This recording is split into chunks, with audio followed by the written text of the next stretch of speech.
The Hail Varsity Radio Saturday Morning Show, presented by the Nebraska Lottery. Strap yourselves in. Here are your hosts, Chris Schmidt. Y'all don't even know he was a virgin until he's 28, and now, roll tide. And Mark Cranack. Time has come for someone to put his foot down. And that foot is me. Great to have you in. Weekend editions here. It's Hail Varsity Radio, presented by the Nebraska Lottery. Chris Schmidt, Mark Cranack, and Damon Barr is in this morning. You can find us on Twitter. Give us a follow at Schmidt_radio. Chris Schmidt at Mark Skurs for Mark Cranack, and at Damon Barr. That's 2 R's on Twitter. Email Chris at HailVarsity.com. And numbers to get in, 466-3776, 466-3776, 800-825-5865. I was in spirit with the protesting parents of the Big Ten yesterday. There is, everywhere we turn, there's Big Ten parents, Nebraska parents, folks associated, throwing out data with COVID numbers, refuting the open letter. You had a radio host in Columbus who was a 7-year NFL player. He went English professor on the open letter and got his red pen of death and circled all the inconsistencies with some questions to statements made in the Big Ten letter. And we are here on a Saturday that the last week has felt like 20 weeks, and the previous week felt like another 20 weeks. So it's been a wild 2 weeks, and it finally kind of feels like this door is shut. Bill Moose, of course, speaking Thursday with the Journal-Star and World Herald. And, get your earmuffs, get your scarf, and fill up the gas tank to perhaps some hub cities. Cranack, good to talk to you. Good to be with you. At least we had high school ball last night. Well, it's something, at least, and we'll see how long that lasts. That might be the only thing you see in Memorial Stadium this year. Well, It seems obvious that's all you'll see if we progress all the way to state football. What a disaster this week was. Look, last week was one thing. Mm-hmm. It's one thing to make the decision. I am beside myself. You're in communications, so the floor is yours.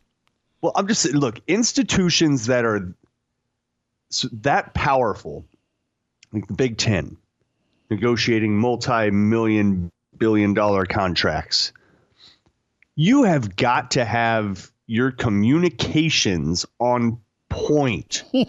They are important. Communication is very important. And for any institution that just sort of glosses over that and doesn't think it's that big a deal or doesn't take it seriously, or I don't know, but it appears that Kevin Warren's his appreciation for the importance of communication, if anything, is dreadfully bad. Horrible. Dude, they go. Okay, so let's rewind to his interview with Revson. Mm-hmm. I know, and that was only what, 2 weeks ago? That was a week ago Tuesday, and Wednesday was 8 days of silence since botched interview on BTN and sit down where nothing more was made clear with Thamel from Yahoo, and then you had another round of sessions post letter with Nicole Auerbach, our friend from The Athletic, and also a sit-down with Teddy Greenstein from the Chicago Tribune, where he apparently admits that it was botched, and we'll get into that. Communication could be better, yeah, sure. But I'm surprised at the reaction, dude. You're tone deaf, and you're in over your head, and it's no secret that rather than kick your ass out of the NFL, let's make one of those. Well, we really like the guy, and we want to just kind of push him off on someone else. Maybe this is just too far of a leap, but I mean, the guy's been in power less than a year, and it's been the worst year ever to become someone of power specifically who you're following in Jim Delaney, okay, Right. the Godfather, and you got to punt your Big Ten basketball tournament. You got to shut down the NCAA. You got to chop baseball. I know the NCAA made those calls, but you're conferred with, right? And then it's yay or nay on this vote. Did it happen? Didn't it happen? It comes to light that there was a vote, and now you have a group of Nebraska parents with Mike Flood threatening a lawsuit regarding the transparency of 13 of the 14. Mike Flood, the state senator, Future, lawyer. yeah. I mean, he's not a state senator anymore, but he has been, and he'll probably run again and be back in the unicameral and former leader of the unicameral. And the guy's got he's got a juggernaut media company too, by the way. I mean, he's put together. So, I mean, you've got all of that on top of the cherry here is this protest that I was hoping from a pressure point standpoint where there'd be thousands. I'll take 30 angry parents. You thought it would be a Black Lives Matter level protest? I was hoping for Big Ten football. Yeah. Big Ten football. I was hoping, but the letter that came out Wednesday provided not satisfactory answers, but in Commissioner Warren's mind, some clarity. Some clarity. Here's the thing.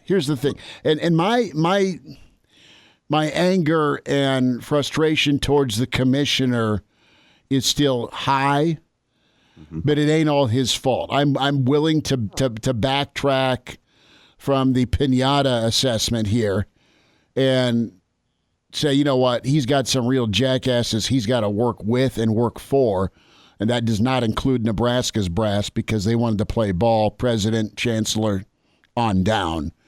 And I'm going to even say something nice about Iowa this morning because they were on board too. Yeah. So it comes down to the presidents that they are hiding behind their desk. Remember the movie Old School? Yeah. Right? Jeremy Piven's character. Dude's got like 13 of those he's dealing with. School presidents or chancellors. Totally understand. Look, locking the door, hiding the desk, under the desk. It's not an easy job. And no one would say that. But when you go back to even his interview with Dave Revson, what you could tell from Kevin Warren, and this is something to monitor because you could see this rear its head again in other forms. What I took from that after watching it, after seeing the letter, comparing that to the interview, I don't think their talking points changed much, right? But his recall of them in the moment and his ability to execute those talking points in a talking situation were really bad. Like really bad. Like almost like he didn't know them. The key message that I could gather, and this is from a communication standpoint. So it's an industry I've been in for a while. As I'm looking at it, it's basically the uncertainty is the reason why they're pulling the plug. I think overall, like if you just strip everything else away, whatever any word has been said, you can always take quotes and context and sound bites and put them out of context. But at the end of the day, it appears the unknown and the uncertainty was the biggest problem, right? Supported by, like, causing uncertainty was, medical professionals saying this, and then certain universities having this kind of testing protocol, and then it was uncertainty is the biggest reason why.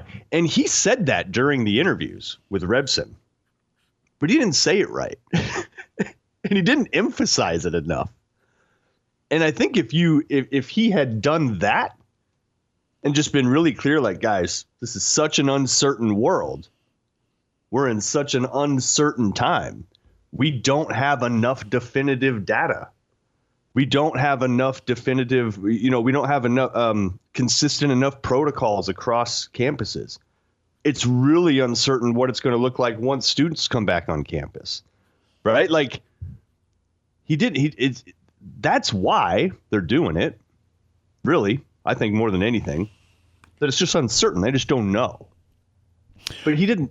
That's not what's coming across. You know what I'm saying? It did not come across in his interview. They tried to clarify it in his letter. And whether or not you agree with this is another story altogether. Right. Right. Like, I'm not saying it's uncertain. That's why they did it. So we should all be on board. I'm not saying that. You want answers and you want shot. the truth as a Nebraska fan, and you don't feel you got a satisfactory answer despite the uncertainty being very real with COVID. Right. But you did not get an answer. It's much more reasonable, right? Sure. Isn't that like, if that had come across, doesn't mean you'd agree with it. Doesn't mean people still wouldn't be pissed. Doesn't mean that there still wouldn't be parents suing and writing letters and threatening to sue, protesting in front of the Big Ten offices. But generally speaking, you're like, okay, I get that it's uncertain. You would at least understand. But instead, we were left with a week and a half, and I think even still, of just WTF. Mm-hmm. Like, what? What are you doing? Why is this happening? You know, like it's bad. And the reason why it's bad now, but it portends bad things for the future too, because there's going to be other things. And if this is how communication is going to go, dude, I mean, it's not going to be good. And you're going to get serious dissension. You've got it. Serious. You've already got it. And you have dissension with your athletic directors and head coaches because they were not part of this decision. And I think a week ago is when things started kind of bleeding out about, all right, back your kids off, commissioner to ADs. We're gonna pump the brakes on contact, all right, because there's been some new medical information I've gotten. This is your commissioner speaking. No padded practice Monday, and you move forward. This going back. It's 2 weeks today, okay, just to give you a timeline. Now, the why did you pull the plug before anybody else on the 11th has still not been answered, okay? Dr. Rob Zadiska was with us Tuesday, and we'll get his medical take on things, and we'll also get his insight as to that why. Why did the Big Ten feel the need to go first? And then you've got the NCAA that has granted blanket waivers for if you're hosed because of COVID, you get an extra year. So your scholarship numbers and roster management are now really, really insane, and they're already tough to deal with if you're a football coach with 85 scholarships. On top of the more relaxed transfer portal rules and whatever else, it's going to be a lot to manage. Well, and if you're Nebraska and you've got some senior dudes that want to play ball, do you blame them for looking elsewhere? The other part of this, too, is what eventually happens. We've talked outbreaks. I'm watching Notre Dame. I think you're watching Notre Dame. Do they stick with the no kids, no football mantra? Or do they ease up that stance to, all right, they're distance learning, fine, let's play football? Because if Notre Dame sticks to their guns and says, all right, if there's no kids on campus, then we can't play football, that could have a major effect not only with the ACC, but the ACC itself right now is having big-time problems, if you saw the headline from the Daily Tar Heel this week. Oh, geez. So you got Carolina and Syracuse and Florida State and NC State that are problematic. You've got the basketball coaches starting to chirp, and the NCAA realizes, and this is a Bill Moose take, that oh, yeah, we got to pay some bills, too. We can't not have an NCAA tournament this second year in a row, whenever it is. So, I mean, this is a monster cluster. And as they say, you know what rolls downhill. As we look now, the Big 12's playing ball. The SEC's playing ball. And, of course, you have the ACC that's playing ball. And if you're Lane Kiffin, you're going on Feinbaum 3 times a week, throwing the old line into the water. Come on and play at the SEC. I think kids should be able to transfer. God, how transparent has that been? Right? I mean, that's been easy to watch. The only thing he hasn't done is given out his cell phone number. I know. Seriously. 1-800-DIAL-LANE if you want to transfer and beef my roster up. Well, man, but you think you go back to the roster thing that you were talking about where people just retain eligibility. And so you're going to increase the number of scholarships you have on campus up to, it's 85 now. So you're looking at around 105, 100? Yeah. Something like that. Usually your senior classes aren't a full class of 20 guys. You'll probably, you look at Nebraska's situation, I think there's 13 seniors. I mean. So you'll be at 97. But what else does that do to depth? And what does that do to if you're a freshman or a sophomore that maybe normally would have been playing, had the senior graduated and left, but now he didn't leave. And so that upsets you. And now maybe, I don't know, then you don't get to play. So then you're going to it's just going to cause more kind of chaos and confusion, though I applaud it because it does give those kids who had the season ripped away from them a chance. Well, which is great, but this is going to be around for a number of years. Here's the other thing. Schools don't have to renew the scholarship. No, they don't. And but what are you going to do? Are you going to be that school? Well, do you have a guy that's been gravy training your program and contributed nothing? I mean, how many 3 or 4 star dudes that get there aren't cracked up to what it takes to play a snap, let alone 70 snaps by year 4. I mean, we can go down the roster here the last 10 years of guys that really didn't contribute. Yeah. Well, now, bless their heart, they graduated. That's important. But I'm saying, what's your ROI on beating somebody out for a defensive lineman that didn't do anything on the field?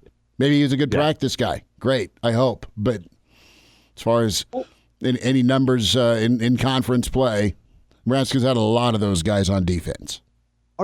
Are we surprised, though, that there's these clusters breaking out on college campuses with college kids that essentially, I don't want to paint too broad a brush here, but they don't really care. Damon Barr cares. Damon Barr is very smart and responsible, but it is, I mean, you've got pictures There's enough that don't care. Well, right. I mean, and you've got what's going on at Bama. I mean, Bama's in full 5-alarm mode down there. I was talking to my buddy who teaches down there.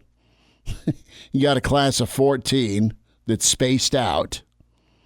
And of the 14, you had 2 in class yesterday because 6 are quarantined and another 4 are COVID positive. Yeah. And it was day crazy. 2.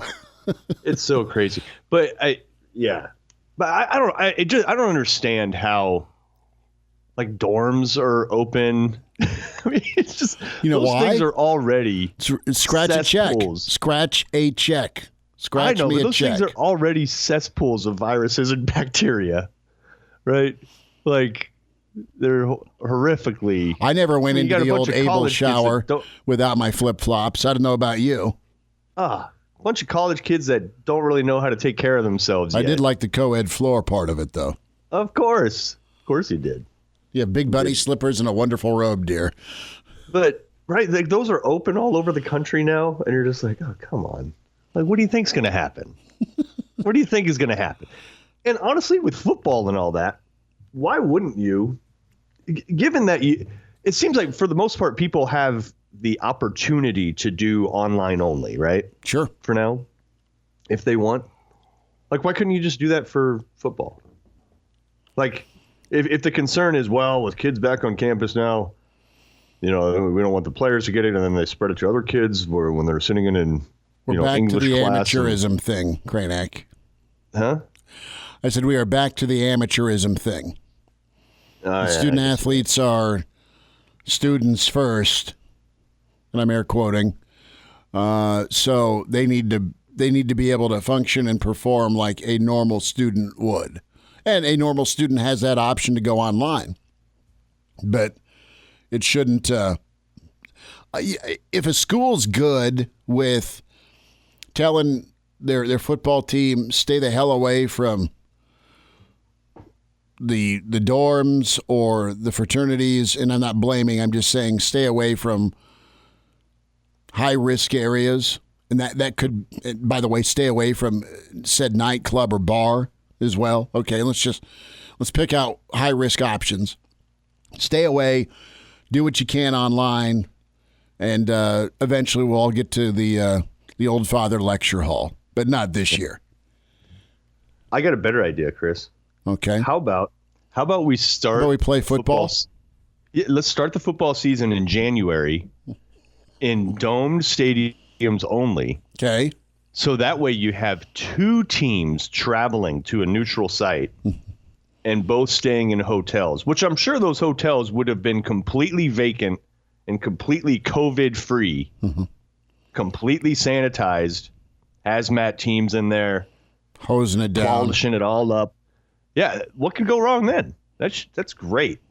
Let's get all the teams traveling to a neutral site in staying cold and in flu hotels. season. Huh? Well, don't forget the cold and flu season. Yeah. And maybe a third wave of this garbage. Perfect. And while all these athletic departments are just hemorrhaging money, Nebraska we didn't even get into this. Announced they furloughed 51 employees last night. Mm-hmm. Yeah. 51. Now that's about, don't quote me on this, but what are there, about 300 some athletic department employees? There was 353 in the athletic department.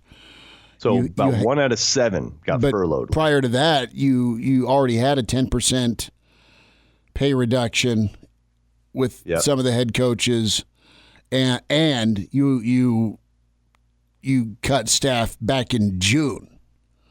Right. So this is your second wave, and you're furloughed from now till the end of December. 51 great people. Got it. So athletic departments that are having to make these decisions. Iowa just announced they're cutting what? Tennis, 4 sports. What they're doing? Tennis, gymnastics. Well, there's one other one. Just cut 3 sports last night entirely. Swimming and diving. No more swimming and diving.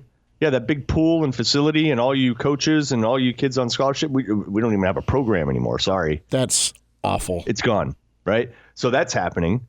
So within within that situation, within that context, now we're going to just load up people in January, put them on planes, go send them to Detroit or Indy. Don't forget Minneapolis. Yeah, in the dead of winter, and put them up in hotels for a couple nights. Come on. This is all while do any of us honestly think that's going to happen? No. Like I don't. And don't forget that you're going to, if you go in January, you're competing with the NFL playoffs, potentially, in those 3 cities. So how do you even schedule that? Because you won't even know. Thursday, Friday, Saturday, I guess. I mean, Thursday, Friday, Saturday, double headers. And the other part of this thing, too, is the reality that, from insult to injury with travel costs, say you have basketball startup. I mean, even if it is conference only, you better figure out a hub or a bubble for hoops, okay? And you better put a bubble hub situation in place for your football.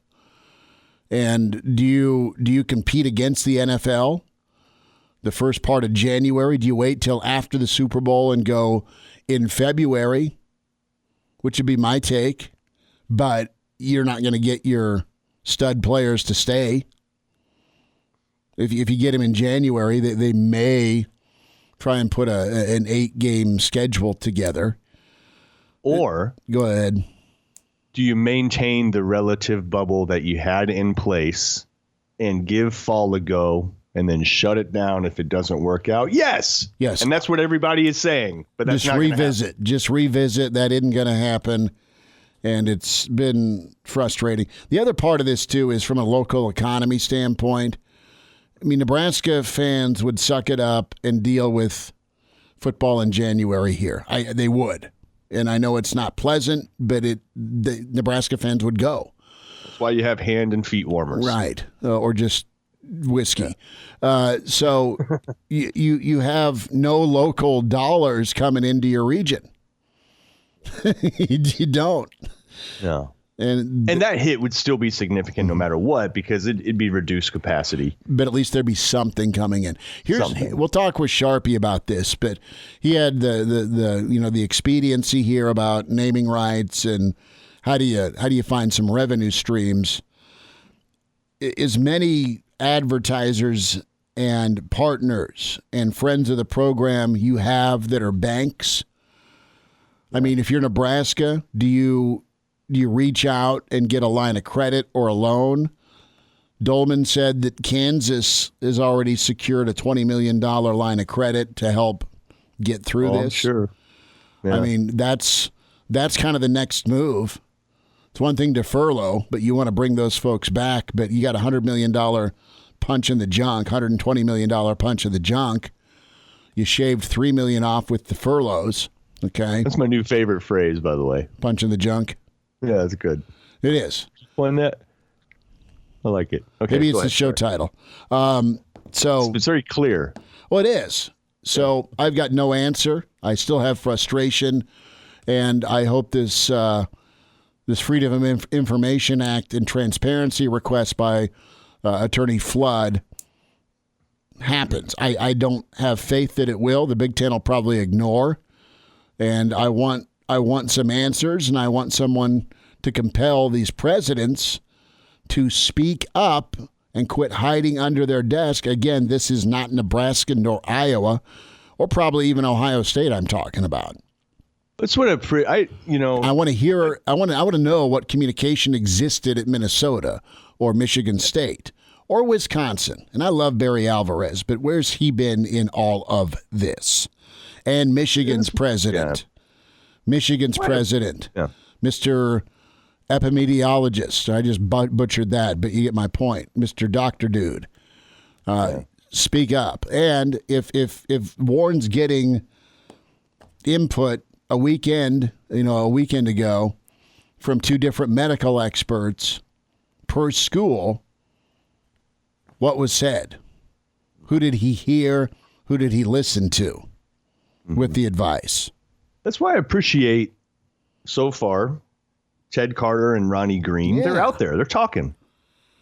They're talking. They've done interviews. They've been matter of fact. They've been great interviews. And they don't hide behind. No, they've got nothing to hide.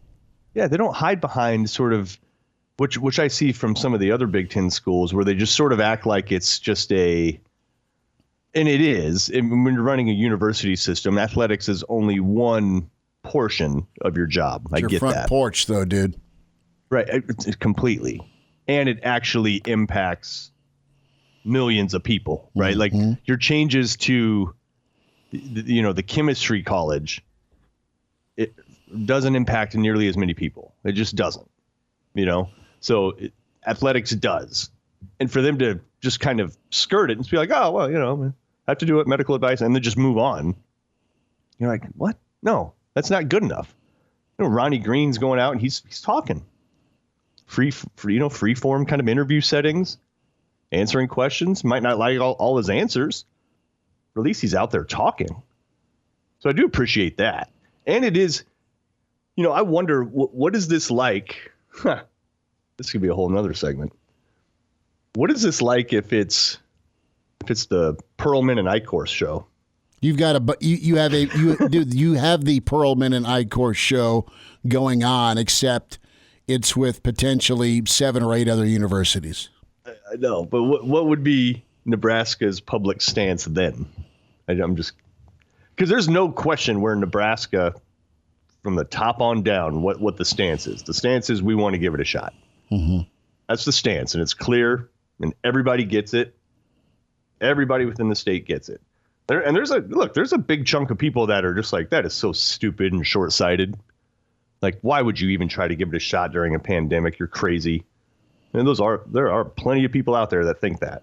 But regardless, you do have to give it to Nebraska, where I think out of all the schools, there has been no mincing of words whatsoever. It is very clear where the brass stands. Very clear. And I think most Nebraskans, even if you don't agree, can appreciate that because it is clear as mud just about everywhere else. It's ridiculous. Let's get into our rewind, a quick timeout, and Dr. Rob Zatechka, Husker standout, part of the pipeline, puts his medical hat on. The scrubs he's washing up now, and we'll get his take medically on this, his outlook for football, and the real reason why. That's next. Hail Varsity Weekend continues, presented by the Nebraska Lottery.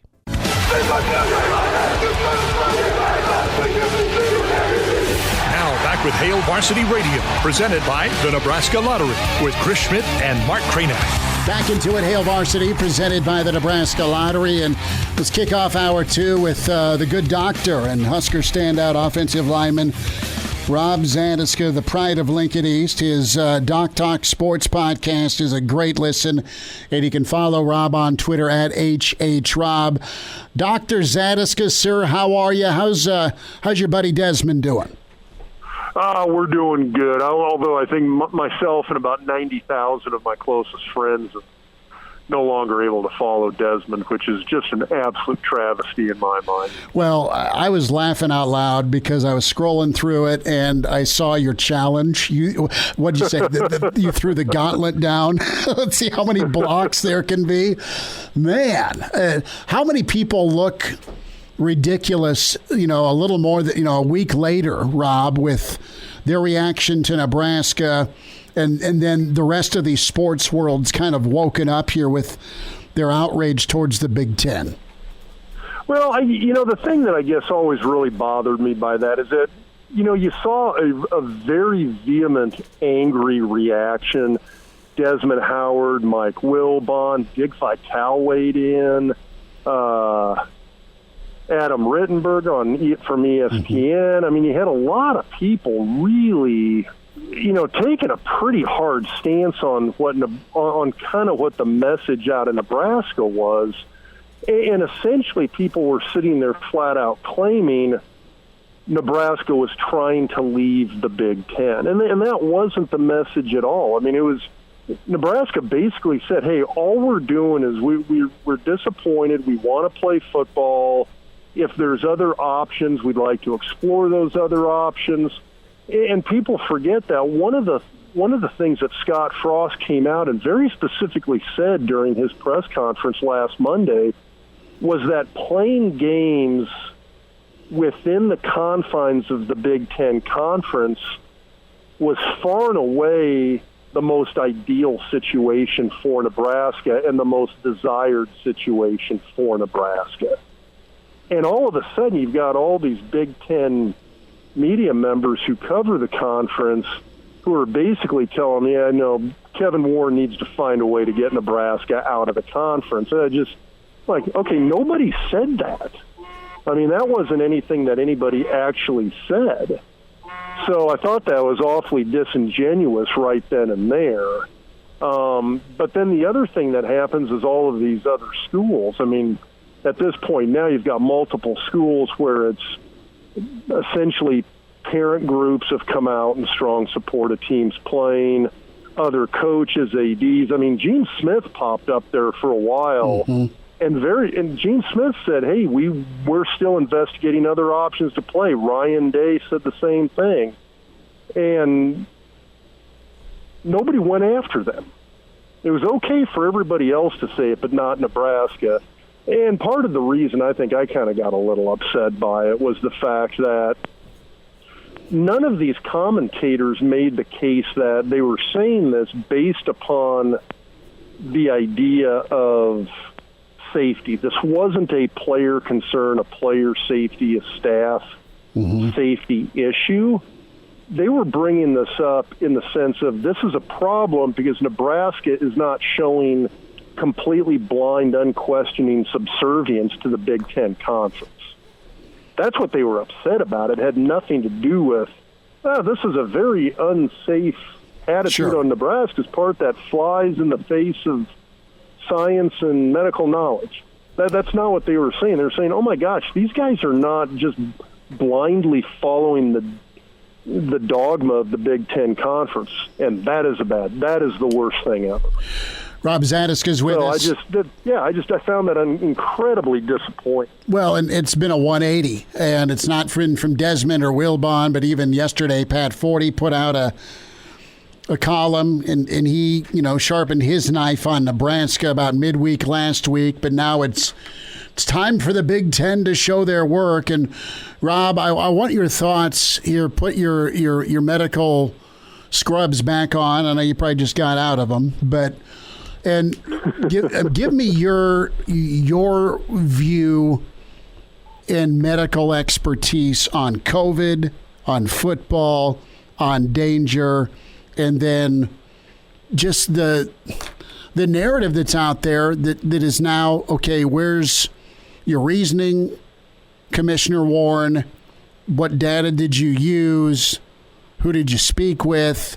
And what's this all about? Is it truly health and safety? There's a ton to unpack there, but kick it off. Why are we at where we're at with with COVID? I mean, good bottom line to start with is, okay, the whole COVID thing, it's very real, it's very dangerous, and it's absolutely a threat. Now, that being the case, then you got to start weighing risk here a little bit. Well, how big of a risk is it to these individual players, coaches, and then all the other ancillary staff involved in this?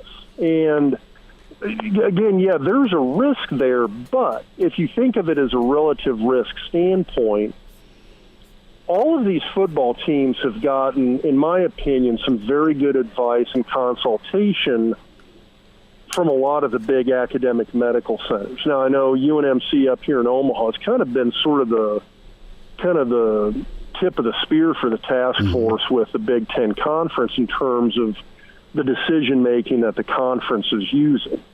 And they laid out a whole series of plans and guidelines for the teams to follow in order to stay as safe as possible if they're going to go ahead and give football a try. Now, from a medical standpoint, you don't sit there and say, yes, you should do this, or no, you shouldn't do this.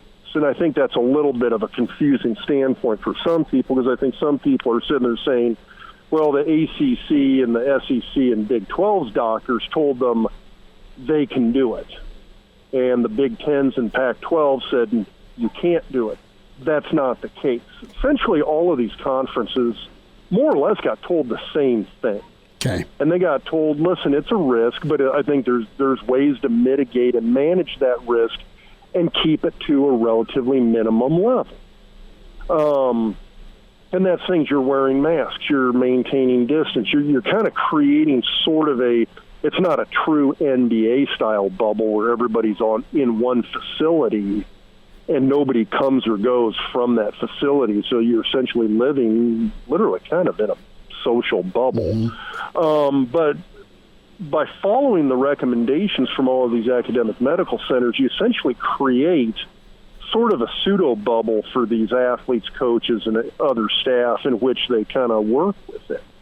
And the thing that I think that's confusing to me in regards to the Big Ten, for instance, and a lot of other people when they're comparing the Big Ten to the conferences that are playing, is that relative risk. And what I mean by that is if you've got these athletes and they've got all of this oversight from administrators, coaches, doctors, trainers, they've got a huge amount of motivation to stay safe, to avoid crowds, to socially distance. But you only have that if you're playing football. If the season ends and everybody's going to class, going to downtown Lincoln, going out to dinner, meeting at somebody's house for a get-together with 20, 30 other people, all of a sudden that risk kicks back up again. And so I think if you remove football, you remove that layer of oversight, you remove that motivation, and you remove all of those safeguards that they have if they are playing football. Now, here's the other thing you got to think about, too. All of these football teams have been working out all summer. They've been going through fall practice, and I don't know if they're actively, quote-unquote, practicing now, but I know teams are continuing to work out and condition. And so you've got teams that are basically still doing everything except that 3 hours on a Saturday where they play a game against another group of athletes that's highly motivated, has a huge amount of administrative and health-related oversight.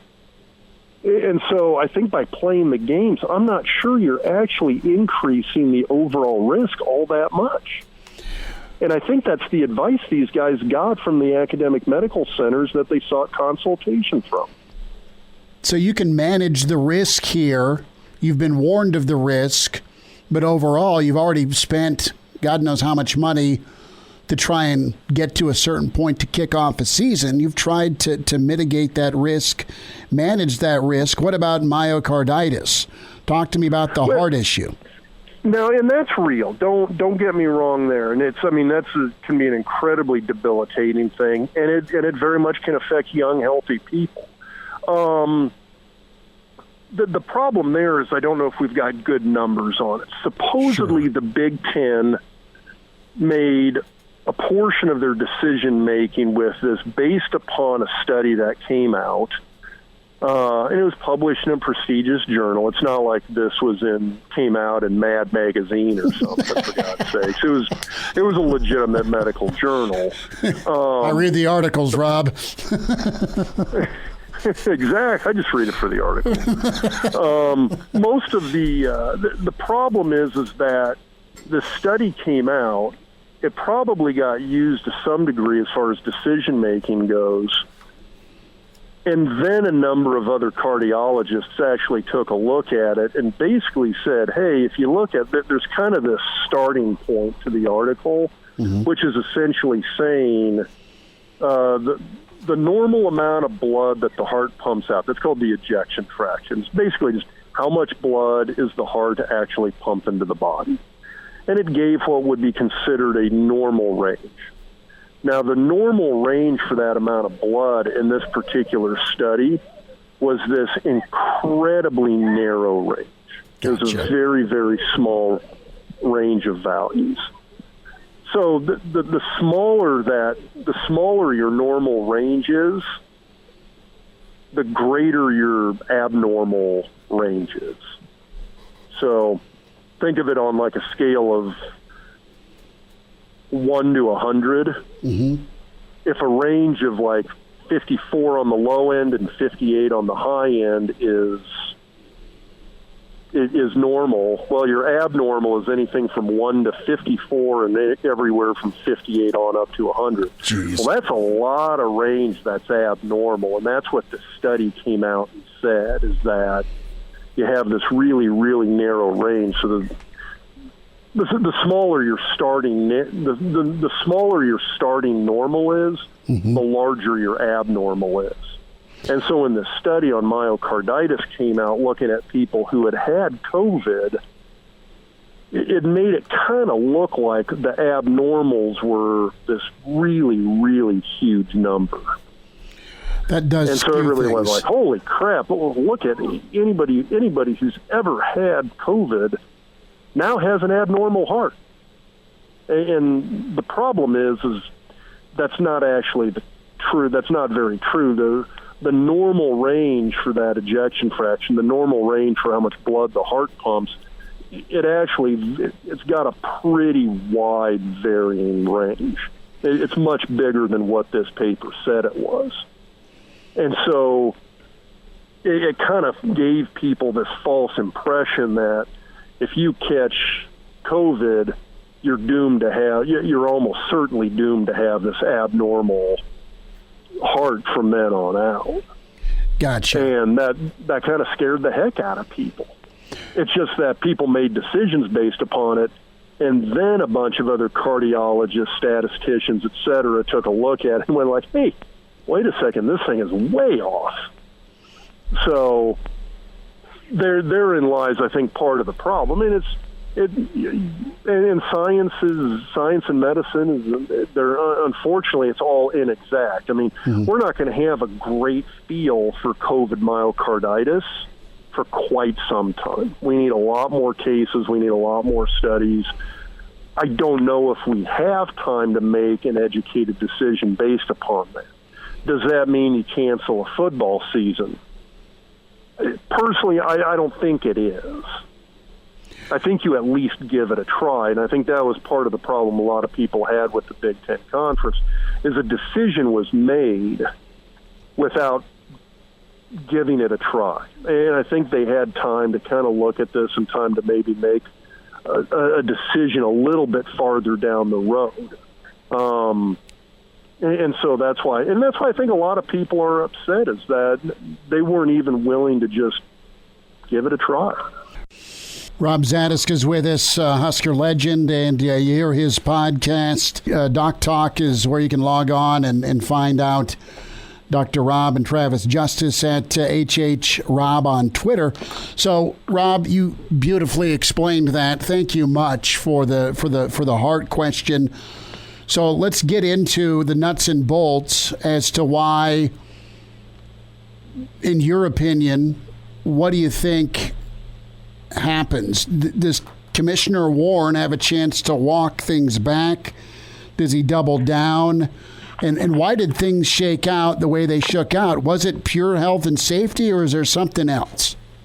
See, I'm convinced, and you and I chatted about this a little bit off the air, just that I'm still convinced there was kind of a two-factor equation that played in here. And I think one of those things was,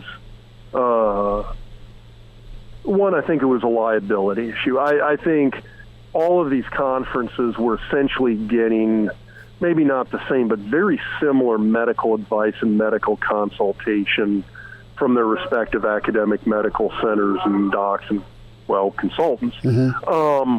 I think in the Big Ten Conference, I think you had an ultra-conservative legal team that essentially got a little bit more nervous, pulled the trigger early, and said, this is too much of a liability issue. You got to shut this down. The other thing that I think happened, and, this was a suggestion. I got this from talking to Tom Chattel with the Omaha World Herald.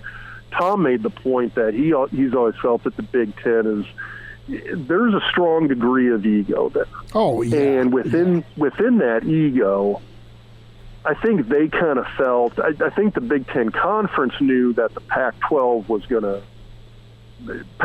basically going to pull the plug. Now, Pac-12 has a lot of other factors going on that play into their decision-making.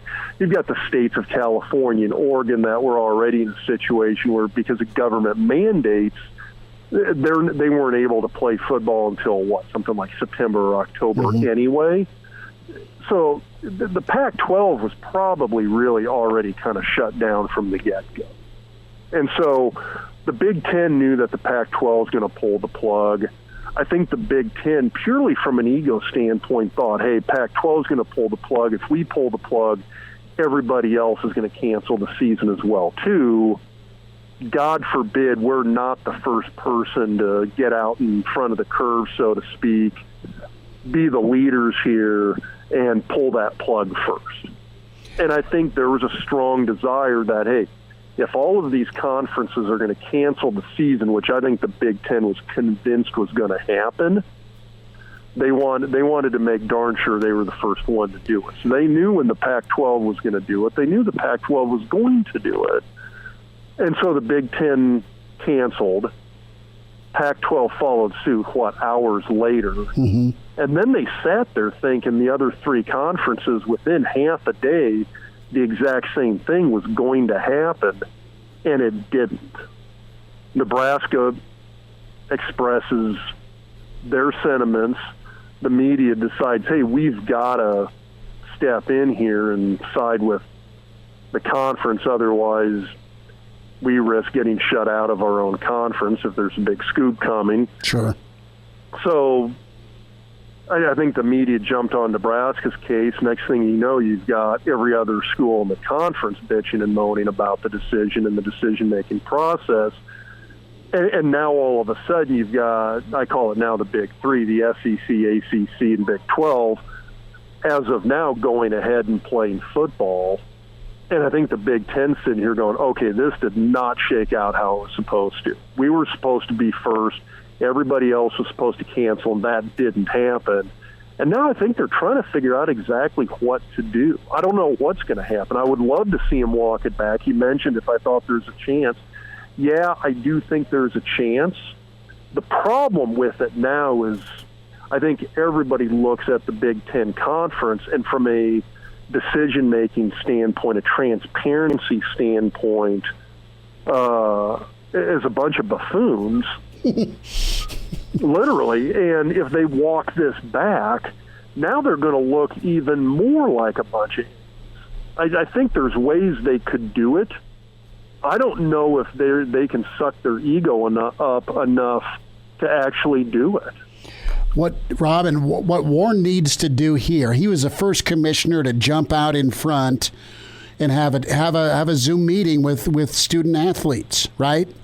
I thought that was pretty good about 3 weeks ago. He listened to a football player and a member from another athletic team, okay? And he spent a couple hours with each program, a Monday and Tuesday, about this the demands that were being thrown out there, first by the Pac-12, but more so health and safety demands by players from the Big Ten. I thought that was good. He said, look, I leaned on my kid who's playing football down in the SEC, by the way, and I thought that was pretty awesome. He can sure as heck get a Zoom meeting with Justin Fields and other players and other coaches and just say, after further review, we were too early. You nailed it. The Big Ten, the Big Ten's worried about the cheese and wine crowd, my friend, and they want to look and get those pats on the back for being scholarly, and that's part of this. You're absolutely right. So yeah, I mean, I would love to see him walk it back, and and here's the thing: I'm not saying this is going to work. Yeah. But I don't see the Big Three canceling anytime soon. If they cancel, it's going to be after games start and a whole bunch of cases start popping up. That's when you're going to see a potential cancel, is they're going to get 2, 3, 4 games into the season. That's when you're going to see a cancellation take place, in my opinion. I would love to see the Big Ten walk it back and say, hey, we might have based this off of inaccurate information. We might have pulled the trigger too soon. We're going to give this a try. And again, I think there's safeguards they can follow.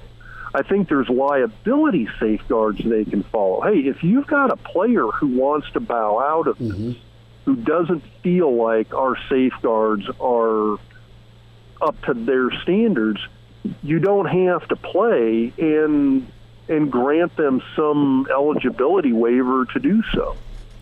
If you want to bow out this season and maintain your eligibility, go ahead.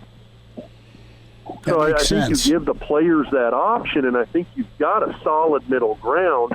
You try it out for a couple of weeks, and then you reassess. Easy to say and do. Let's see if someone gets that to the commissioner, and we'll see where they go. Last thought here, Rob, and Rob Zatechka is with us. Doc Talk is his podcast, and you can follow Rob on Twitter at HHRob. Standout Husker, part of the pipeline. Of course, Rob's been a doctor for a number of years, getting his take on COVID, the Big Ten, and where we're at. If you're Scott Frost, Rob, what do you tell your kids? I mean, they've ramped up. They've got their hopes up. Do you just tell them to stay ready? Is that the message? I think that's the biggest message. I think you keep guys working out, you keep them in shape, you keep them training. And I'll tell you what, though, you better hope to God for a spring season, because there's no guarantee COVID's going away. And I think if you talk to a lot of the epidemiologists, they've been talking about second wave, third wave, et cetera, as being real possibilities. We could see this ramping back up again come next February, March.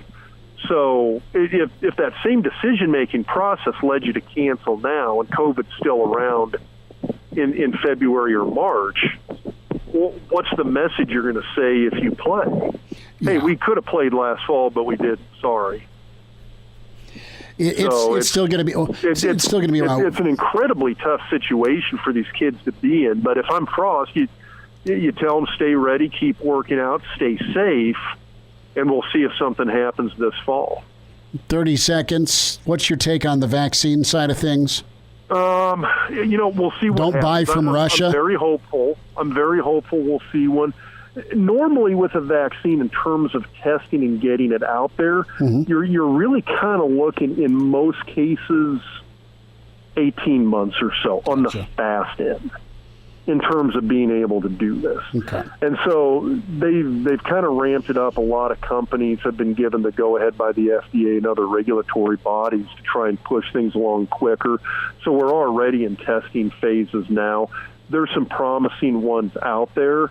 It's still a big question mark. That's the thing. There's that lot of hope, not a lot of definitive answers yet. Rob, we'll do this again. Thanks for your time and your insight today. Absolutely. Hey, Chris, have a great one. The Hail Varsity Radio Saturday Morning Show, presented by the Nebraska Lottery. Strap yourselves in. Here are your hosts, Chris Schmidt. Y'all don't even know he was a virgin until he's 28, and now, roll tide. And Mark Cranack. Time has come for someone to put his foot down. And that foot is me. So you had an extended rewind there, and it was awesome to chat with Husker legend, part of the pipeline, Rob Zatechka, Dr. Rob, and we spent time with him earlier in the week before the open letter from Commissioner Warren, but the medical opinion and insight clearly there, and some of the opinion from Dr. Rob as to the why was good to hear. We're into hour two. It's the weekend edition. It's Hail Varsity Radio, presented by the Nebraska Lottery. Chris Schmidt, Mark Cranack, Damon Barr, and find us on Twitter. Give us a follow at Schmidt_radio, at Mark Skurs, at Damon Barr. That's with 2 R's. And we welcome in managing editor with HailVarsity.com and magazine, Brandon Vogel, with us at Brandon L. Vogel. Vogues, another heavy week, and let's spend some time first with the reaction by Commissioner Warren and his open letter. What did the letter do for you? Well, it offered a little bit more insight, so that was good. I wish it could have come about 5 or 6 days earlier. That probably would have helped with the weight of this particular past week. But again, it gave us a little bit more information about what went on. You could keep going and keep plumbing and keep digging for more.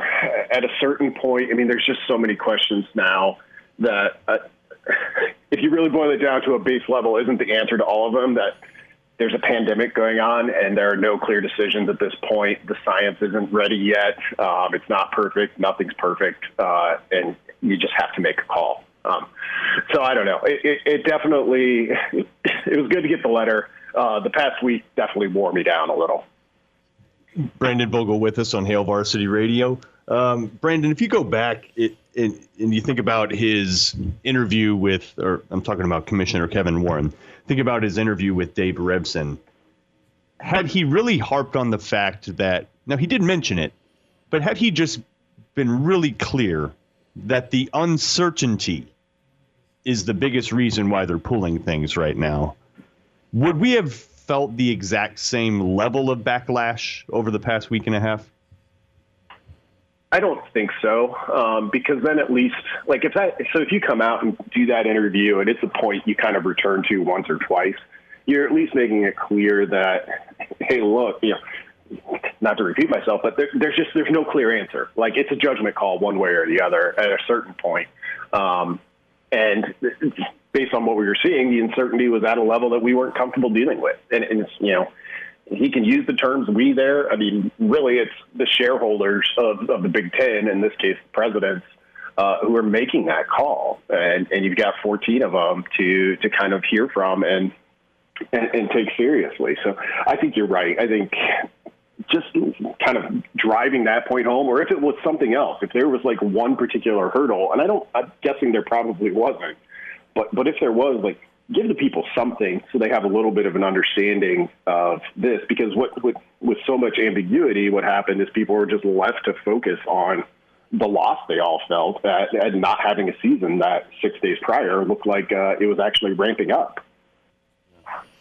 Vogues, a thought here with the NCAA granting that extra year of eligibility.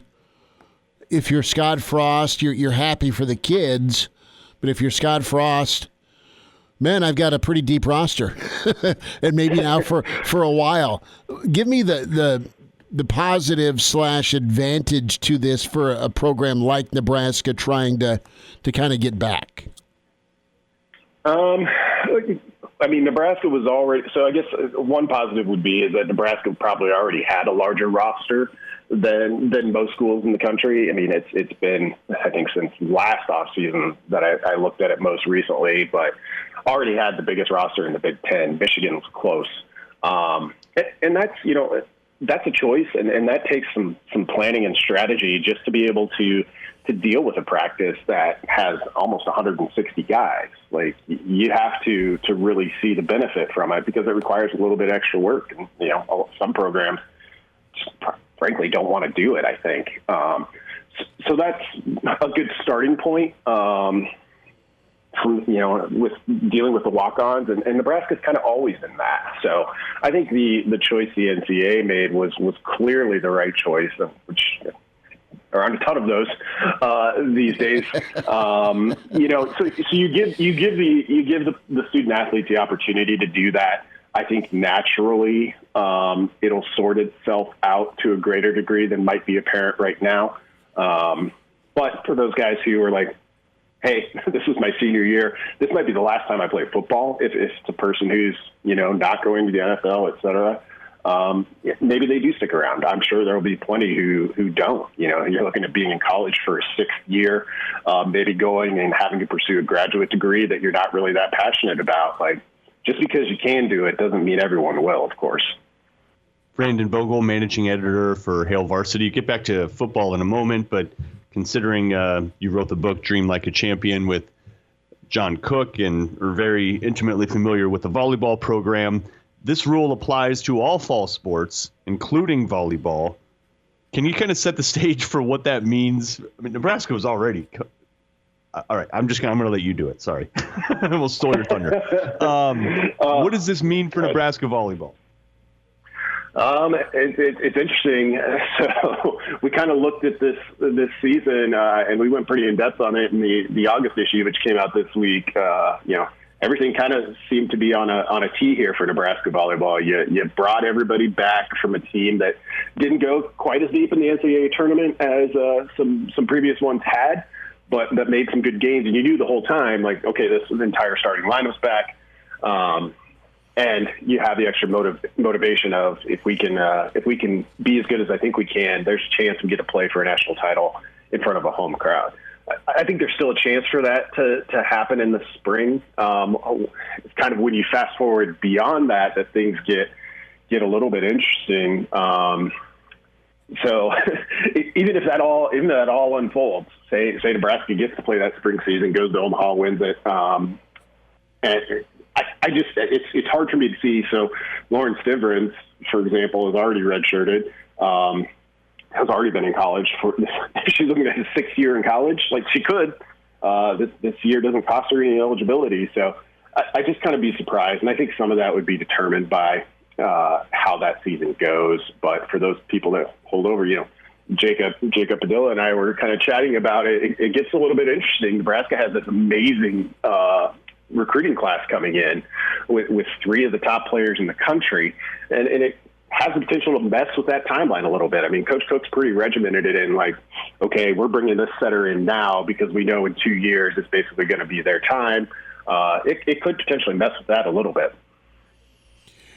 That's going to be interesting where, I mean, Nebraska has been so great on the volleyball court with not only development, but the reload side of things. They just reload incredible talent, and it's such a fine-tuned machine, and the mentality and approach and execution's all fantastic.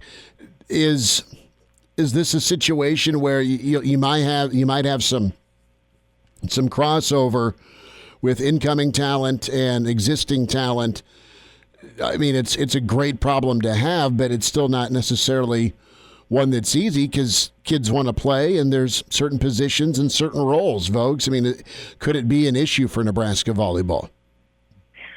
I mean, I think so. Nebraska has a top setter in the country coming in, and you just kind of look at this like theoretically, Nicklin Haynes. So the way it was set up was, Nicklin Haynes is a senior.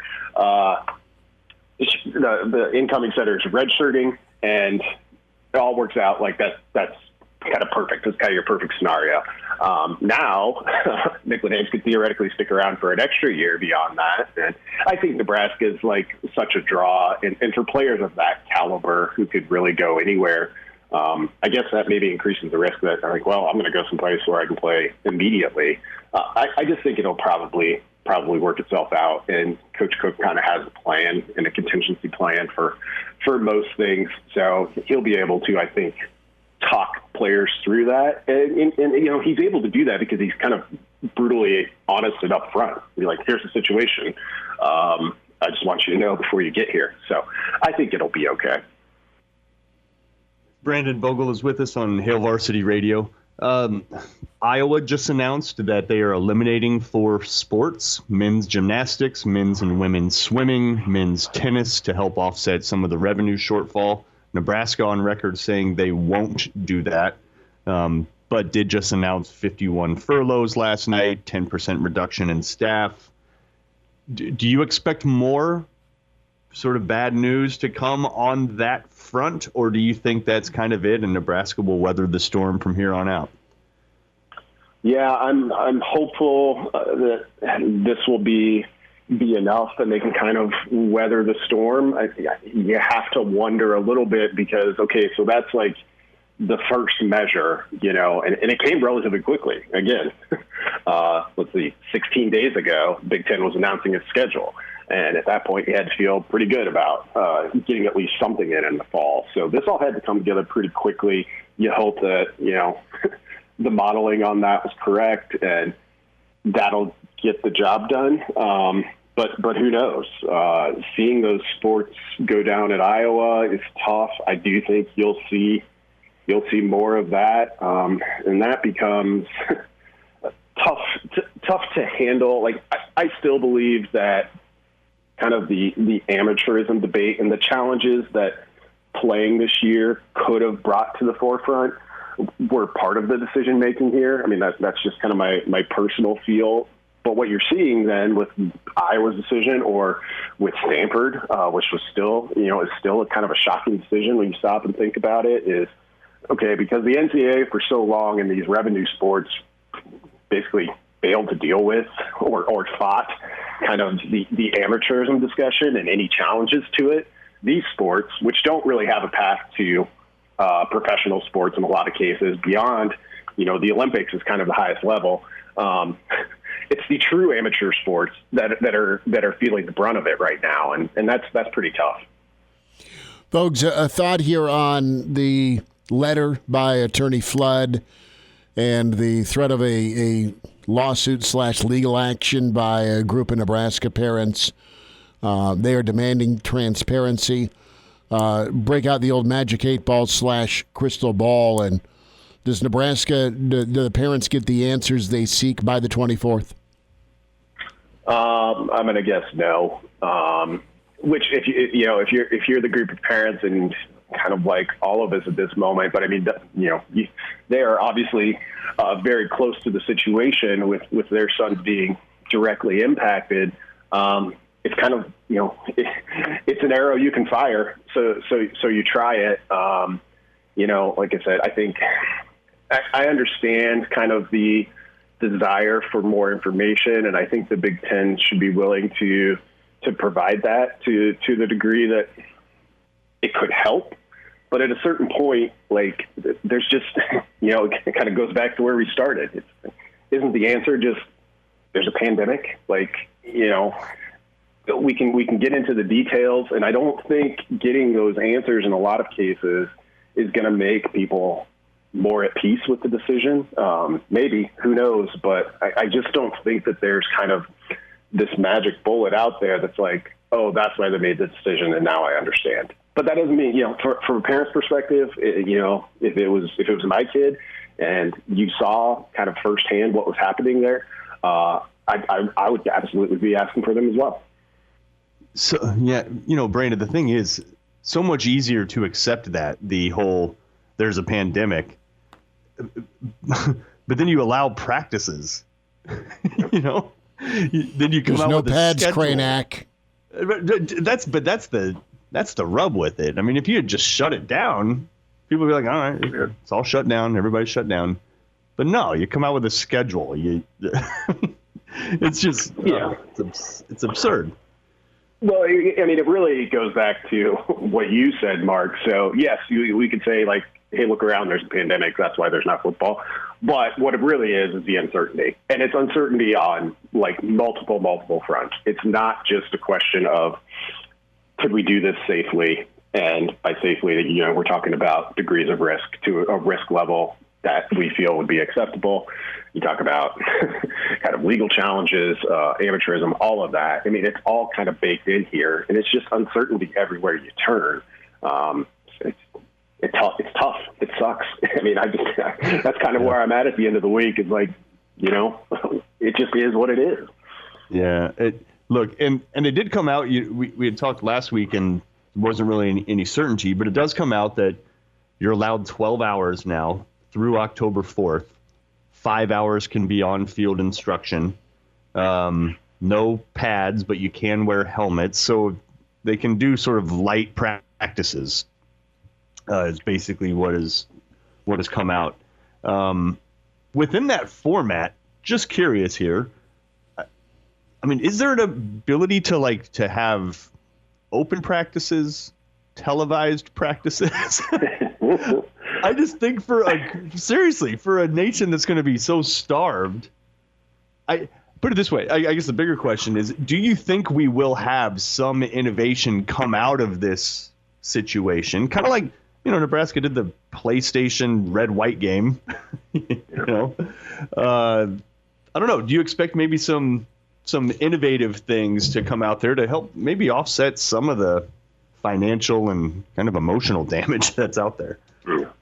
1 second, let me hop on OnlyFans and see if I can squat on that Huskers domain. Because, I mean, seriously, no, you're right. Like, if you're like, hey, via Patreon, you can watch Nebraska practice. You can watch these 12-hour workouts. Just feel free to chip in whatever you feel is fair. Like, you get some money out of it, and people would watch, particularly in Nebraska.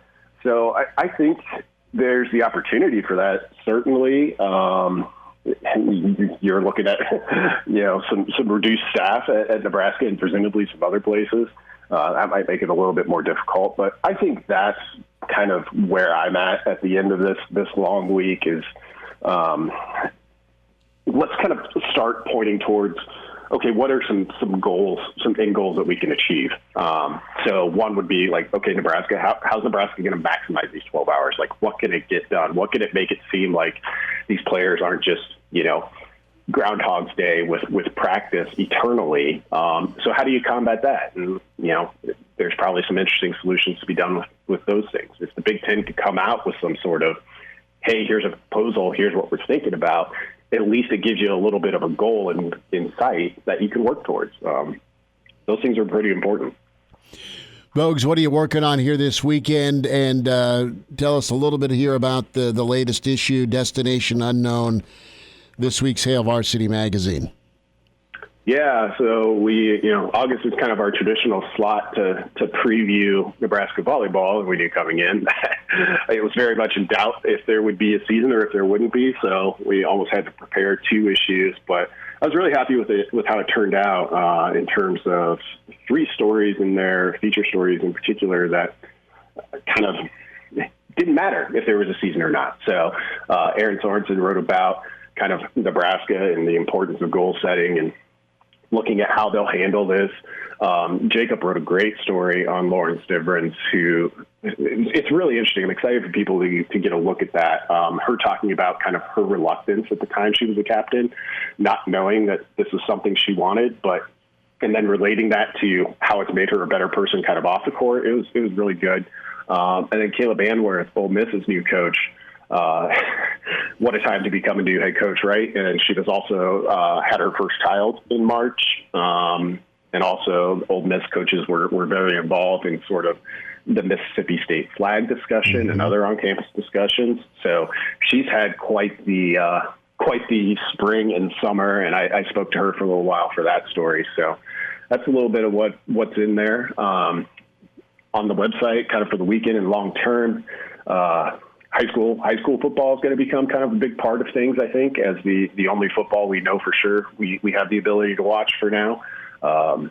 So look for that in the week ahead. Had a big meeting on Friday about that. Thomas Fidone obviously has a big week ahead, which could help. If that goes Nebraska's way, would make people feel better for at least a little bit. So yeah, there's actually plenty to cover this fall. So I'm pretty excited to get into it. Vogues, can't wait for it, and we'll forge forward. Thanks for the time this morning. Thanks for your insight. Thanks, guys. Thanks, Brandon. Yeah, and he mentioned Thomas Fidone. Chris, that's August 26th, the senior tight end out of Council Bluffs, the Lewis Central, one of the best tight ends in the country. It's the 26th, right? He'll announce his decision on KETV, I believe. Channel 7 is where that's going to happen up in Omaha. We will head up to Omaha and check in with our dear friend, the Iron Horse, Gary Sharp. Some Fidone insight from Sharpie, some thoughts on some high school ball. And, of course, Sharpie's got his contacts down in the SEC. We'll talk maybe some transfer situations for Nebraska. All that's coming up here as we wind through a weekend edition. It's Hail Varsity presented by the Nebraska Lottery. Early to rise with Hail Varsity Radio, the voice of Husker Nation. Here's Chris Schmidt and Mark Cranack. Thanks for hanging out. Weekend edition, Hail Varsity, presented by the Nebraska Lottery. Chris Schmidt, Mark Cranack, Damon Barr. We say hi to the Iron Horse. It's Gary Sharp. Sharpie, thanks for the time this morning. How have you processed the week? Wow, it's kind of been a depressing week, hasn't it? You know what was? I mean, I don't mean to start like that. It was kind of a return to normalcy. I know, Schmidt, you mentioned it about high school football returning last night. Yeah. But it was this was a rough week. This week took us through a culmination of what we've all gone through in this country for the last 6 months. It just happened to focus on the Big Ten and the squabbles and where we're going and the confusion and people being upset and people going to court. I mean, I can't believe that the Big Ten Conference, which has one of the largest brands in all of college athletics, is in this spot. And whether you agree with the decision or not, they didn't have to be 10 days later, 11 days later, in a position where people are thinking about going to court, or you have parents that are wearing jerseys that are outside of your league office. That's what we've come to in the Big Ten. And that's why I'm a little bit upset, sad, depressed, trying to figure out that how are we all going to be able to accept 2 weeks from now there's going to be no football in Lincoln. But even further, if we're 5 weeks, 6 weeks from now, and there is college football being played and there's NFL football being played, and we're talking about guys running around in helmets in conditioning drills. Gary Sharp is with us on Hail Varsity Radio. I mean, let's prognosticate that. I mean, do you think college football is happening this year? I believe it will. I believe they will find a way. It's not going to be easy. It wasn't going to be easy with the Big Ten trying to find a path forward, but I think that there is a path that is set. A lot of things have to go the way of, science for football to happen, but I think it will happen. I think we'll get off the ground. I'm more determined than ever that the NFL is going to happen. They look at it as a challenge, that they're going to get their season started and find their way to navigate all the bumps in the road to get to the end. I think college football is going to get there, and then once they get there, what happens afterwards? But that's what you can do when you delay things a little bit and let some things play out where you adjust to them. Sharpie, threat level for Nebraska's roster as we look at it now. when it comes to really the opportunity with the Big 12, the SEC, and the ACC playing. They're going to get kicked off. It looks that way. I know there's outbreaks on campuses, but they're switching to distance learning, and they're still forging forward with their sports. Could you see some seniors leave the Nebraska football program so they can? I know they got granted an extra year, but they may want to play now. What's that feeling like for you? Well, I'm looking at the seniors that would be in that case, Schmitty, and I don't think they're leaving. I think their head coach has a good relationship with them. They need, and this is where whatever winter ball or spring ball plan looks like, you've got to get that in place to convince those seniors that there is something out there that, whether you think it's a farce or not, there's a plan. We're going to play football come January. Just stick it out with us. I think Nebraska's in a better spot because Nebraska doesn't have, first and second round guys on the roster. Now they have some guys with some aspirations to play in the NFL that got their names on the Senior Bowl list. But I think Nebraska will be okay. If I'm other schools, I'm maybe a little leery, but I don't think it'll be a rush all of a sudden to say I'm leaving a Big Ten school to go and play somewhere else. I think it would be more of a rush, like you're seeing at Michigan, of guys opting out that are just going to get ready for the NFL draft, and they're not going to mess with anything that would happen in January, February in this conference. Yeah, and you think part of that reason, Gary, is just, you can make the idea to go transfer to some other school, but it's not like you're transferring to a sure thing elsewhere. Yeah, and it's unprecedented times. It's not like you say I'm going to go to Ole Miss and all of a sudden show up in Oxford and everything's normal. It'd be a difficult transition. But that's where 14 coaches in this conference, they got to have good relationships with their players. And if somebody was looking to leave right now, considering everything that's going on, they probably were not going to be in with you this season if you tried to play through a pandemic mentally and physically. So I think you would go, okay, it's fine. I wouldn't believe everything Lane Kiffin is saying. I think there's an opportunity, but we're not going to see a flurry of guys leaving the Big Ten Conference. We'll see a flurry of guys saying, I'm going to go start working out to get ready for the NFL. Gary Sharp's with us, the Iron Horse. It's Hail Varsity Radio. Sharpie, a thought here. If you got a phone call from the Moose, and he's like, Sharpie, it's your call, brother. You like January, or do you like February after the Super Bowl for this winter session? Do you have a lean? Well, first, if he called me, I would say, Bill, you had to make a tough decision. Yesterday, and there's people that were furloughed that the three of us know, that other people know. It was not a good day for the athletic department. It's not a good day for college athletics. It's not a good time. Look what Iowa did earlier in the day. I would say, Bill, I understand that you have a chance to go get some TV money. You're not going to play on your own campus. You're going to play in anchor facilities. You're going to play indoors. It's going to be very awkward. I don't know how many games you're going to play. Bill, I would ask you this. I would ask you to stand up to the Big Ten Conference and say, I have one question. If we're going to put together some type of winter or spring ball, how is that going to impact my fall? Because I'm telling you right now, I got to have my 12 football games in the fall. I got to have my home games. I've got to have that. I can't play 6 games in the winter and then you go, oh, you're only going to play 7 in the fall, when things could be in a better spot and I could have a full stadium with that revenue for not only my athletic department, but also my community and my state. Answer me that, Kevin Warren. If you can't answer me that, I'm standing up to preserve, and this is me personally, the integrity of the complete fall of 21 schedule so that I get a Nebraska-Oklahoma game in Norman and I get a full conference schedule. I don't want to waste my Iowa, Minnesota, Wisconsin conference games in the winter. I want them in the fall so that we can move forward with 21. Yes, we'd love to play. We need money.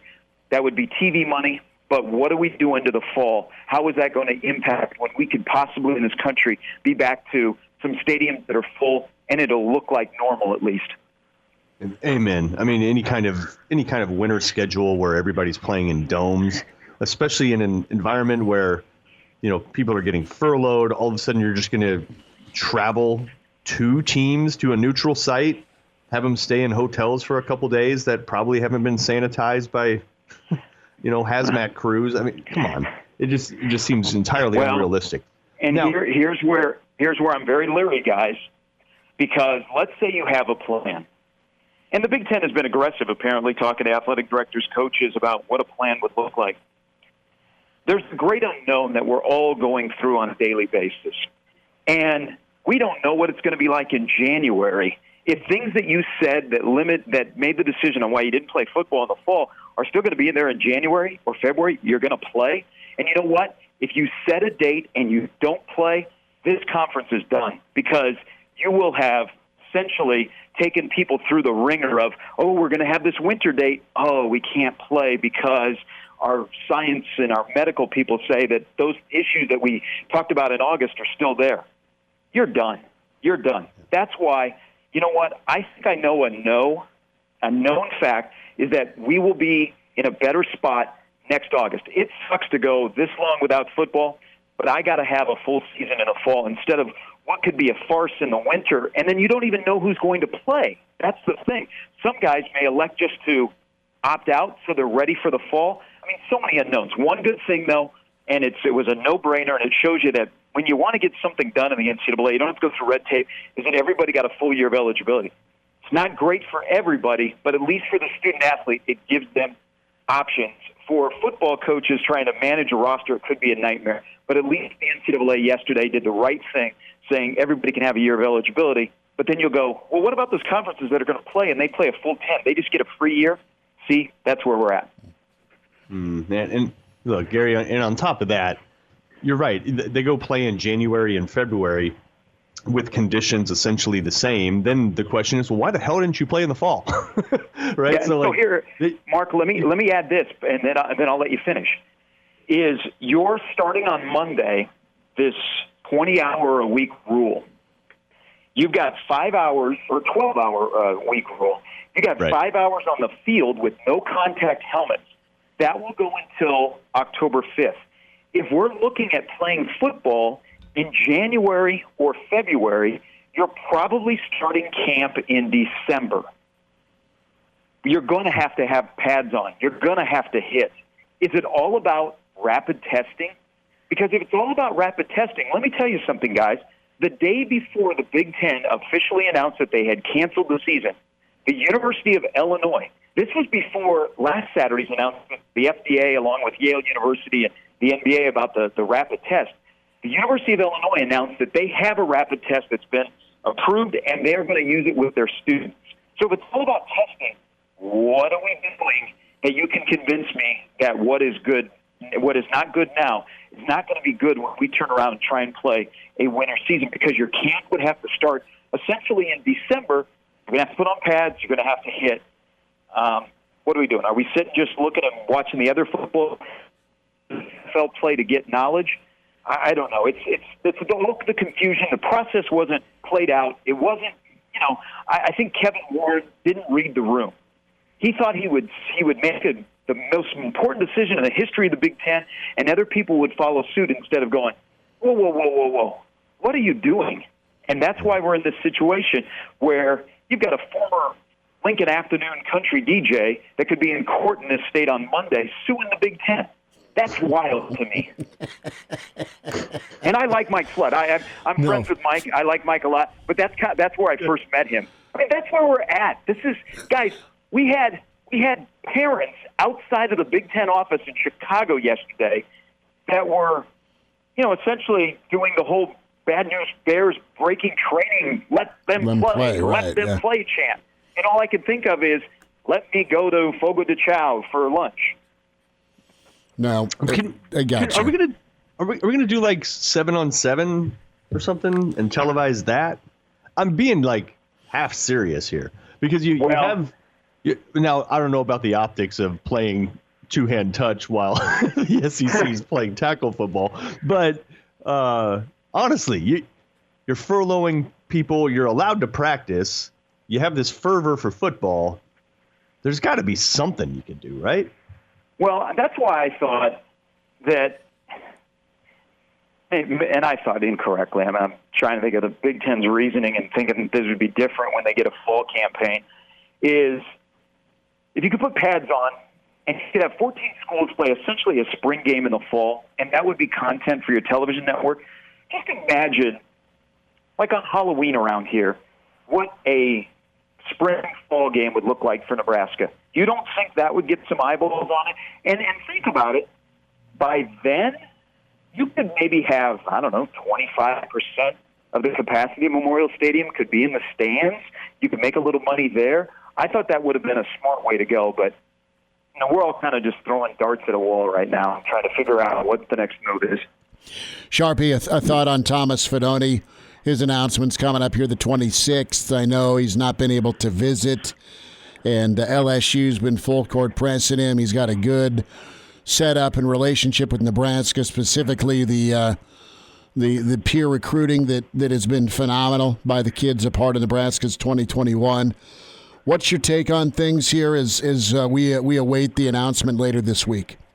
If he Wednesday night doesn't say yes to Nebraska, in my history of covering Nebraska recruiting, it'll be the most crushing no for Nebraska. But I don't expect that. I think, it's really, if you look at the schools that are in the mix with Nebraska, it doesn't make sense that he would come to Nebraska if he's thinking about going to the NFL at schools that have sent tight ends to the NFL. But you mentioned it, Mark has mentioned it, all about the relationship. Nebraska has recruited him perfectly. It helps that he's not that far away, just across the river in Council Bluffs, and he's legit. He is a real deal. When you watch him, you think, I'm going to be watching him on Sundays. I thought the same thing about Noah Fant when I was watching in high school. I feel the same way with Fidone. I also feel very strongly, and have for a long time, that on Wednesday night he'll say yes to Nebraska. And he's the linchpin of this recruiting class, and he will be the pivot that he says yes. You may get a couple other players, big-name players, to fall in line. But I think Nebraska has recruited him really well, and it just shows you what the process is like. And people, you might look at it and go, wow, that's an upset, because if you're thinking about going to the NFL as a tight end, you're probably going to Iowa before you go to Nebraska. But I fully expect Wednesday night Nebraska to get some great games. And look, Gary, it's a crazy kind of time period in the Metro for tight ends for whatever reason. Yep. I don't even really understand it, but there was how many, like 3 to 4 guys, if you include Fidone, that are D1 caliber. You have 2 at Bellevue West. You have A.J. Rollins at Creighton Prep, which is in the 21 class, and Nebraska is pursuing as well. You got James Carney that has burst onto the scene at North. It's kind of, in this state, we're starting to develop tight end bodies. But you know what? The guy that's starting at center for Nebraska was a tight end. It's kind of those bodies that you're going a couple of different ways. You're either going to build them up so they become an alignment, or you're going to make them into this sleek hybrid tight end, a la Chris Hickman, that possibly could play both ways. I think that's kind of where we're just kind of that cyclical moment in the state. But you're absolutely right. It's amazing that the amount of tight end talent that has popped up in this state in eastern Nebraska, and that's pretty amazing. But in the past, those kind of athletes, don't you think, guys, would be bulked up and they would be moved down a slot on the line, and all of a sudden they'd be playing tackle? Yeah, I mean the athleticism, the footwork. I mean, you got a bunch of basketball kids or kids that are multi-sport athletes that have invested and done the training, and they've bought into the nutrition. They get the lifestyle aspect that's so important earlier in their teen years, right? And we're all friends with Steve Warren and what Steve-O's doing with his kids. But I mean, they are highly polished, and they're a part of phenomenal programs. And all the kids that we're talking about, the tight end boom, if you will, at Nebraska. And I mean, think about this. I mean, we were all growing up watching Nebraska, and then think about almost 30 years ago, right, how Nebraska shifted defensively to that 4-3, and here's Eddie Stewart, here's Jamel Williams, here's the Terrell Farley, the safety that turned into your linebacker, right? Well, maybe we're seeing it on the other side of the ball here with Frost and what he wants to do, where you're going to have this spot-on offense where you have your true flex hybrid guy as a pass catcher and kind of beyond a 2.0 version of your tight end. Mark, let me ask you. Go ahead. No, Schmitty, you're right. Mark, let me ask you this. You know the scholarship distribution chart really well. You add Fidone, maybe you add A.J. Rollins, who knows? Look at the tight end room with everybody getting an extra year of eligibility for the 21 season. I mean, it's absolutely loaded, because I believe that Fidone is an early entry as well. Mm-hmm. Yeah. Oh, my goodness. Yeah, you pair that with Chris Hickman, who's sort of a receiver tight end, and then Jack Stoll, and then Vokalek. I want to see Vokalek murder some Austin. people on the edge and then go up the seam. Yeah, that would be ridiculous. And by the way, don't sleep on Hickman. We're talking about tight ends and how it's kind of a renaissance right now in the metro area. Gary, I know you called a bunch of his games. I distinctly remember him having very Noah Fant-like breakaway sprints down the field with the ball in his hands. I mean, that dude can move, and he's a big guy. And he was skinny with Brooke. He's bulked up where he could slide outside or inside. And then throw in Austin Allen. I mean that's I like the Austin. tight end room moving forward was already going to be good. If you get a year of those guys flip over, and you have Stoll, and you have Allen, and you have Rafdal, and you have Vokalek, and you have Hickman, and then you add Fedoni, I mean, what are we talking about here? Yeah. Think about you're talking about the ability to go 4 wide with a bunch of dudes that are 6'7". And guess what? They like blocking on the edge. I mean, Good point. I mean, think about the 3 tight end setup that Andrew Luck had at Stanford, right? Where they just go, and this is a different offensive look than what Frost runs, but think about the versatility and just a matchup nightmare. Sharpie, it was great to chat. Real quick, just a quick outlook from the Metro for high school in 2020. I know OPS is not playing, but who are some teams you're keeping an eye on this year for football? I mean, Bell West for sure, but who else is in that running? West Side, definitely. Kobe Brett's just got the offer from Nebraska last night. They've got a handful of the Division I prospects on their roster.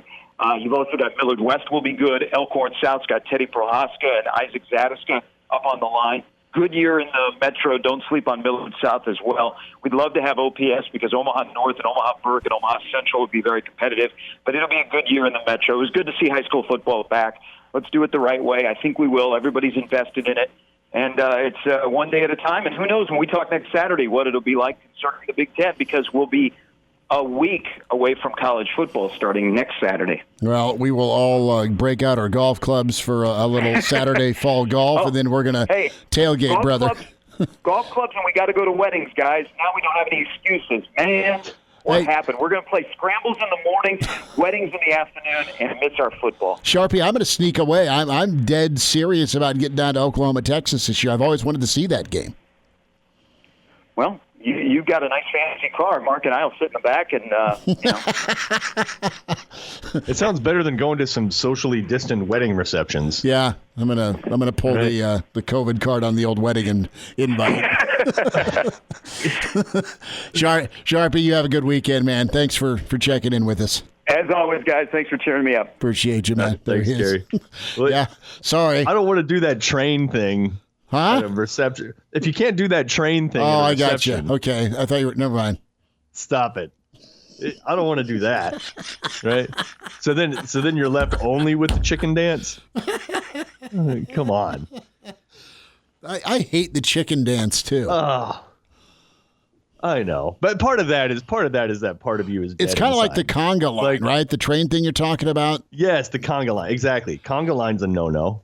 No, you can't. Part do of the it. reason why you don't like the chicken dance, I don't either. I think that's part of that is just we're dead inside a little bit. Because why? Let's just be straight. Like we all hate dancing. I mean, let's just call it like it is. It's more time away from the open bar. Yeah. Damon's like, you guys better start drinking heavily today and get out. So, Kraynak, have a good weekend, brother. A week, hey, Friday, you and me, Wilderness Ridge Deck Show, baby. Outdoors, sunshine, beautiful weather, phenomenal setup, and come see us 4 to 6 Friday. We're at Wilderness Ridge, and excited to be doing a road show Friday, Mr. Kraynak. So. We'll get geared up, and we'll talk to you Monday with Hail Varsity, presented by the Nebraska Lottery. Take care.